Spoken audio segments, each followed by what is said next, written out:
30 दिसंबर 2020 को श्रीनगर के बाहरी इलाके एचएमटी में हुए एक एनकाउंटर में मारे गए 3 आतंकवादियों के परिवार वालों ने सोमवार को श्रीनगर में प्रदर्शन कर उनके शव सौंपने की मांग की। आपको बता दें कि इन परिवारों ने पुलिस के सभी आरोपों का खंडन करते हुए कहा है कि वे निर्दोष थे, आतंकवादी नहीं। श्रीनगर में बर्फबारी के बीच इन परिवारों ने नारेबाजी कर अपना रोष व्यक्त किया।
वो कितने उम्र जेल में रहे नहीं चाहिए साल जेल में बोला मासूम बच्चा कितने साल जेल रहेंगे वो। तो श्रीनगर में वो कैसे ये मर गया, कैसे उसने यहाँ श्रीनगर में गन उठाया? डीजीपी साहब गन लेके आया। डीजीपी साहब आप बोल रहे हैं कोई गुंजाइश नहीं है, कोई गुंजाइश नहीं है, मगर शुपियन का एनकाउंटर तो देखो हाल ही में हुआ ना, उसका तो आप ही बोल रहे हो कैप्टन ने कार अरेंज की, वेपन अरेंज किया, तो आज क्यों नहीं हो सकता है? क्यों नहीं हो सकता है? हम आपसे क्या मांग रहे हैं? हम आपसे जन्नत नहीं मांग रहे हैं, हम आपसे कोई पैसे नहीं मांग रहे हैं, हम आपसे सिर्फ एक बात बोल रहे हैं, प्रूव कीजिए, प्रूव कीजिए और दिखा दिए पूरी दुनिया को। अगर वो मिलिटेंट थे तो बोलिए, कम से कम बोलिए, ऐसे ही छुप करके हम रहने वाले नहीं है।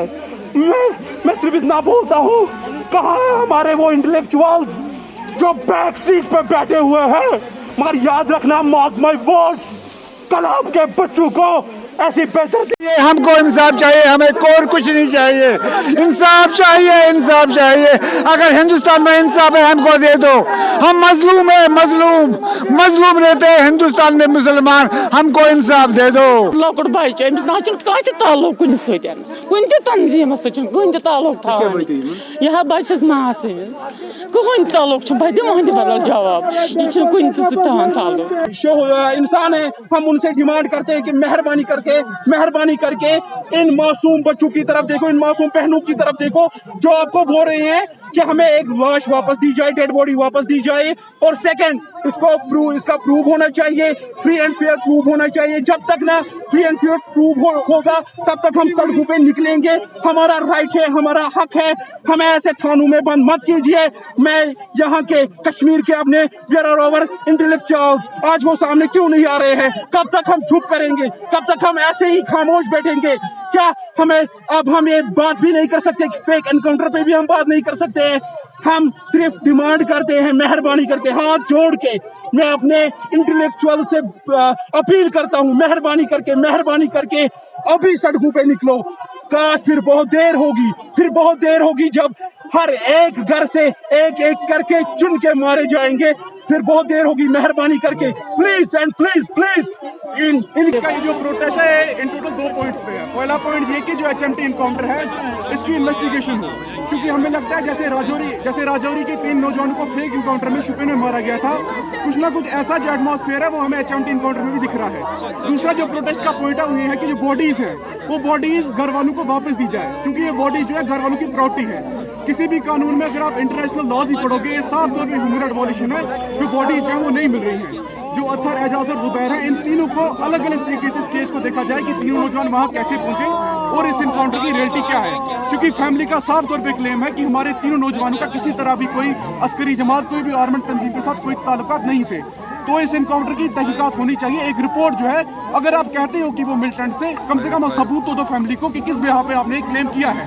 दूसरा जो वैलिड पॉइंट है, आप किसी भी कानून को लीजिए, दुनिया में कोई भी जगह क्यों ना हो, कितने से कितने बड़ा कोई दरिंदा भी क्यों ना हो, उसकी लाश कभी भी छुपाई नहीं जाती है, उसे खुद ही अपनी मर्जी से कहीं दफनाया नहीं जाता है। वो प्रॉपर्टी है, वो इस बाप ने अपना वो बच्चा 16 साल पाला है, इसकी प्रॉपर्टी है, वो प्रॉपर्टी बॉडी की वापस मिलनी चाहिए।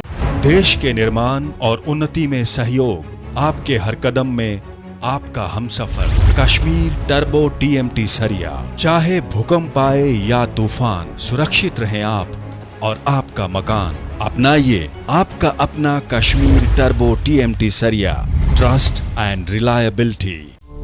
GK अपडेट रहे हमारे साथ। अगर आप ये वीडियो YouTube पर देख रहे हैं तो हमारे YouTube चैनल को सब्सक्राइब करें और बेल आइकन को क्लिक करें। अगर आप ये वीडियो Facebook पर देख रहे हैं तो हमारा Facebook पेज लाइक